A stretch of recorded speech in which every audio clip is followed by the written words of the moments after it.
السلام عليكم ورحمة الله وبركاته. هذه 20 أدبا من آداب الطعام والشراب.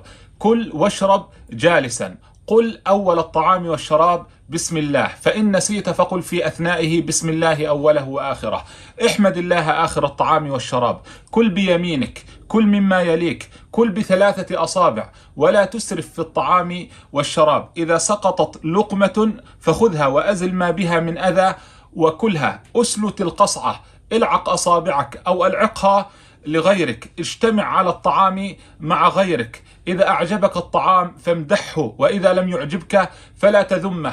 قل لصاحب الطعام داعيا اللهم بارك لهم فيما رزقتهم واغفر لهم وارحمهم. إذا شربت فتنفس في الإناء 3، وأعط الشراب من على يمينك. إذا أسقيت غيرك فكن آخرهم شربا. إذا جاء الليل فغط الإناء واذكر اسم الله عز وجل عليه.